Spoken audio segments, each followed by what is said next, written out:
What's up, everybody? Captain Matt here. Today we are going to discuss crabbing equipment. I've assembled a little bit of everything you could possibly have in your arsenal, and I'm going to go over each and every one. So let's get at it.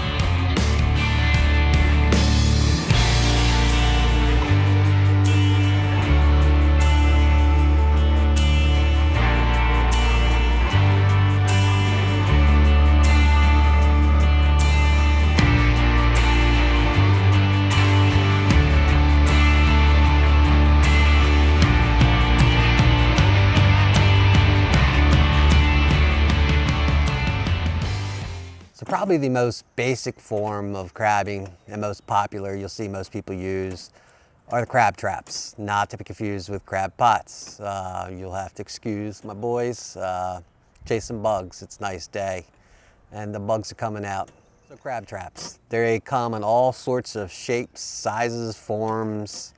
So let's start off with a little history. Probably about more like 20, 30 years ago, there was only really one style of crab trap, similar to this, what I have in front of me, but it had a top, and it was just called a box trap. So the number one problem with the original style of trap was it had a top. Some of them weren't quite removable, and they didn't stack well. So if you're going out with 20 or 30 crab traps, they would take up a lot of room in your boat. As things progressed, someone came up with the idea to take the top off. That way that the crab traps could stack inside them and you save a lot of room. My first boat was a little 15-foot Key West, had 30 traps on it, and I barely had room to run around. So it was usually me and my son. It was very cramped on the boat until we got all the gear out in the water. What some of you may realize already is some of this equipment is from Captain Bruce. Just want to make the statement, this is not sponsored by Captain Bruce. So this is your most basic form of crab trap, pull trap, some people call them. Four sides articulate. When you drop it down in the water, sides open, fall down. You have your piece of bait here, somehow attached in the center. Captain Bruce does use, I think these are door springs or something, a spring method. You can pull it up, put your piece of chicken bait. Some people, you could use snoods attached in here. We'll go over snoods later. Drop it in, let it sit, come back, pull it up, the sides come up. Hopefully there's crab in it. They come in different styles.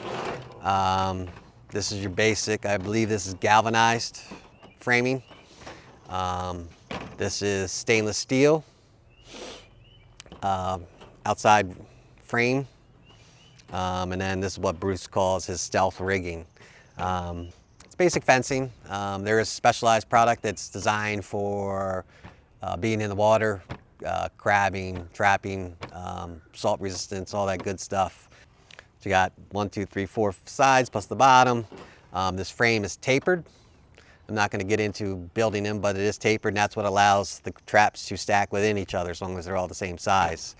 The framing is attached via the hog rings. Another alternative to just plain old galvanized is a PVC vinyl coated galvanized type metal.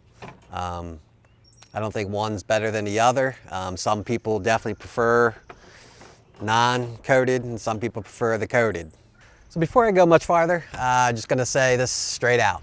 I'm gonna try to stick to facts. Some people swear up and down that, you know, these don't work and these work and these work and these don't work. You know, in short, I think everyone has their preferences, and you know, I'm not going to tell anyone what they're doing is right as long as it's successful. If you're having issues and you're not catching, then maybe you need to try something different. I don't think crabs are scared off by little vinyl. Maybe it does give off a scent. I mean, you could go down a rabbit hole talking about why I didn't catch anything or why the guy across the river caught more than I did and I caught 2 and he caught 2 bushel. I know what works for me. I know what I like. And some people swear up and down and tell you you're wrong. I'm not going to do that. I'm just giving my opinion. Most of it's opinion, right? Unless we could scientifically survey the bottom and know exactly how many crabs are around and watch the crabs and put 2 things side by side and watch and see what goes on with the crabs. It's all a random guess. So back on topic, one of the positives about these coated traps is they're a little less likely to scratch your boat if you're worried about any scratches in your boat. They look nice. I think they're a little more durable as long as they're done right. You don't want them rusting behind the coating and eventually the coating falls off. When I had box traps, I used just a plain old generic non-coated traps. You'll see traps come in different sizes. This is a 10-inch trap and this is a 12-inch trap. In Maryland, I believe they allow you up to a 12 by 15 12 by 15 inch trap. Captain Bruce used to sell them. I forget what he called them, big guns or top guns. I can't remember, but he stopped. At first, they don't feel very heavy, but when you're pulling them up with the bait in there and the water resistance, they will wear you out quick. And then there's so much room. You know, this is 12 inches, so this might be 15 inches. For a crab to get elevation when he's swimming, he needs a little bit of distance. One good thing is here, if you pull the sides up quick, the crab doesn't really have a chance to make any movement so he can get elevation. And that trap, it gives him a lot more room. If crab's sitting over here, he can go over there. Now the crabs will stay in based off the centrifugal force or friction of the water against while you're pulling the trap in. But if they can get some elevation, they can get height in the same way, and they can work their way out. I think that's about it. These are Captain Bruce's. Always, like I said, I like to support local businesses. There's several shops. I'm going to try to put some links to other shops. Like I said, I'm not sponsored by Captain Bruce. It's just the guy that I used. He's close by. I liked him. We have a history together just from me doing business with him, and he's always taking care of me. Plenty of other shops out. I'll try to put some links in there. There's also some generic stuff where you can get, they're referred to as Foxy traps. Foxy traps are, mass-produced, typically using cheaper parts. Some people love them. Like, some people do not want to spend. Don't quote me on this. Maybe this trap here is $20, $25. You can get a Foxy trap maybe on sale for $12, $10, $15, right? Even 20. Even if you're saving $5 a trap, it all adds up in the end.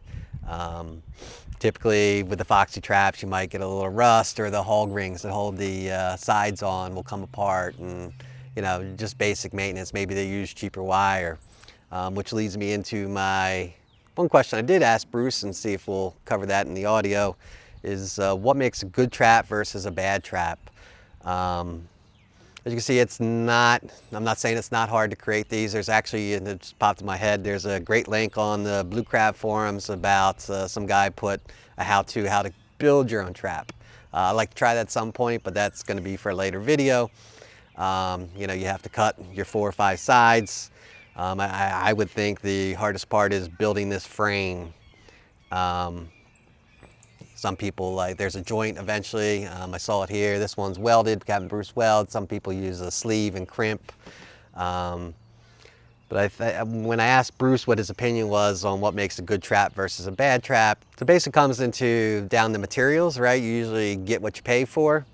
And then just the craftsmanship. Do they take their time to make sure all the rings are properly closed? You could also get into the ropes. The rope strings that are used. Is it high quality, low quality? Are the knots nice? Are they going to come undone eventually? Lead lines, nice. Everyone has a preference. We can get over that later. Everyone has a preference on what type of lines. Some are softer, some are harder, some like to coil, some don't. Some have a tendency to burn your hand. And floats. So if you're going to buy a trap and you're not sure about the quality, the number one thing is to make sure that your float will actually float your trap, right? So depending on the size and materials of your trap, you want to make sure that the float, if for say your trap got dragged downstream, fell in the deeper water longer than your lead line here, make sure your trap will float or it'll be gone forever. Which leads me into another topic here. It's funny, I didn't think much of this trap here. Was getting my equipment ready for this video. This is a trap that I drug up with my trot line, pulling it in one. I think it was on the Y somewhere, can't remember. I didn't have any box traps at the time. I had a whole set from Captain Bruce. I ended up selling them when I went to these ring nets. We'll discuss these later. But I dug it up and I'm like, oh, why not collecting them? Because I think this was the third one that I collected for the season so far, just by pulling up my line.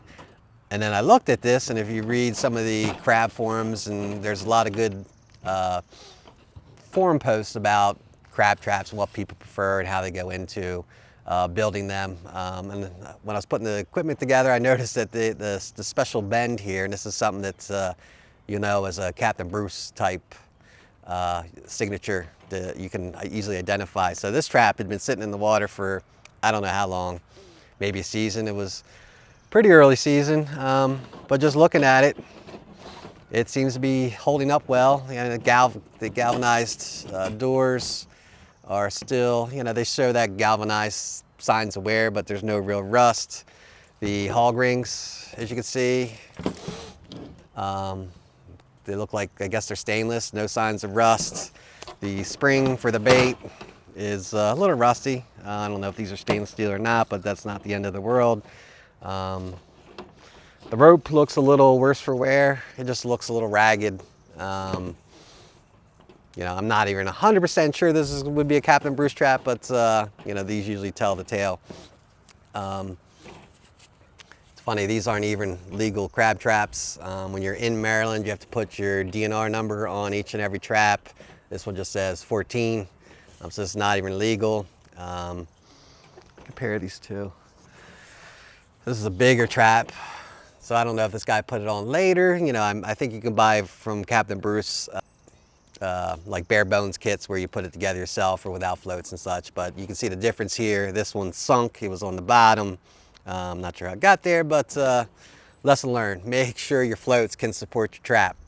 It happens, you know, maybe you have 10 feet of lead line on your trap and you throw it in like 8 feet of water and the tide changes or a boat catches it, and you know, typically when you're picking up traps, your boat, you know, you pick up the trap and you drop it.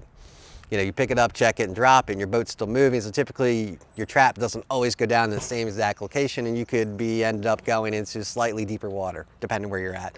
And then all of a sudden, you drop your trap in, it disappears, bye-bye. So that's enough about that. So this is another form of traps, and these are called ring traps.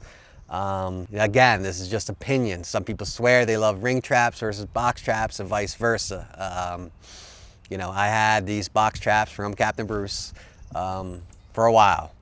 But at the time I had my little 15-foot Key West, and they still took up a lot of room. So I started out just doing traps, and then I graduated to doing trot line. And once I added the trot line gear on my little boat, little center console, I had no room to walk around. So I just wanted even more of a space savings. So these are Perfectionist ring traps. I can't remember, several years ago. Probably at least 4 or 5 years ago, I got a hold of, I think his name's Jim, and ordered them, and he did a great job. So this is a ring trap. Obviously it saves a lot of room. The basic premise is there are no sides. You can see this sits on the ground like this. It'll sit, you drop it in, it sits down, it sits there, you attach your bait here. And when you come back to check it, you just pull it up. It adds some depth. And the centrifugal force of you pulling against the water keeps the crab in. My general opinion, I like these. They saved a lot of room. It honestly was a little different to get used to. It wasn't as much weight. I couldn't really feel like when you're pulling up a box trap, you could almost feel sometimes the crab bouncing around. It was weird. They do work. I liked them. They're durable. I used them for at least 3 or 4 seasons. I tend not to use traps much anymore. Maybe early season when I'm scouting around, or late season when the water's getting colder and the crabs will again try to drop off the trot line and the trot line's not working.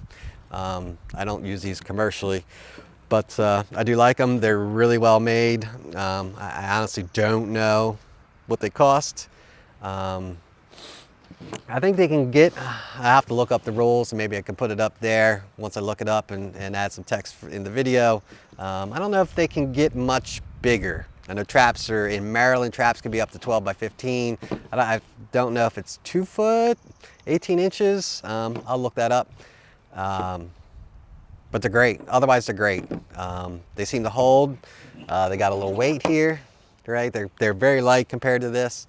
So Jim adds a little weight in here. One thing, he uses these, what are these, paper clips? Paper folding clips. They're for putting your bait in there. Typically chicken, he'll show you a couple ways. Typically you do it, put the chicken neck in here like this and just try to keep the stub out. It does work well with holding chicken. I prefer to kind of stick it out a little bit this way, just so it holds. You got the tension for the paper clip. They obviously aren't stainless steel, they aren't galvanized. They were painted, they do rust. I've not taken care of these. I don't spray them off at every trip. I don't coat them in any slates of oil. And 5 years later, and use every season, they still operate. Now they're obviously not gonna last forever compared to the rest of this trap, which shows no real signs of aging. Quality rope, quality bobber, and it uses these. And here's a slick idea, you can also use these on box traps. It becomes a hassle to coil up all this line. You know, ideally you only want as much line as you need based off of where you're crabbing, the crabbing depth, but then you're moving around so you don't always know what kind of depth you're going to use. He slices these. It's not new, but it's definitely handy. No idea here, but you can wrap. So say, I don't know if this is 15 or 20 feet, but say I was crabbing 5 feet of water and I need to take up 10 feet of slack, I can wrap this around here. And when I first started using these, I don't know if you can see it in the picture, I actually marked in this, I put a black mark with some permanent ink about every foot, so I knew when I was winding these up how much lead line I had left. I just have to count the number of marks in the rope. But back to what I was getting at, you just wrap this up to shorten the amount of slack you have in there, and then you could tuck it into one of these grooved holes, pull it tight, if I can get it in there, and it'll hold it and it stays secure, and it's great. It gives you specific instructions on how to stack them. They end up coiling around and stacking really nice and neat, as you see here. And then he also sells for a little extra, really nice net bag that you can use to haul them around in. They stay nice and secure. They do float. These floats are definitely enough to float the trap. I have no complaints. I like them. Great product. Jim's a good dude. He's very passionate about his product. All right, everybody, that's going to be a wrap for today's video. Box traps versus ring nets. They have the pros and cons, but as far as catching crabs goes, you can't go wrong either way. These are going to be a huge space savings. They're going to cost probably a little more. I don't see a lot of these advertised as I do box traps, but I have seen quite a few mass-produced cheap ones like cotton. I didn't cover this. This is kind of important. The little, I called it a bobber. It's really a mini float. The purpose of this is to keep the lines out from the bait. You don't want the line sitting on the bait. The crab comes in, starts eating, and then you go pull your trap and the lines just kick the crab right out.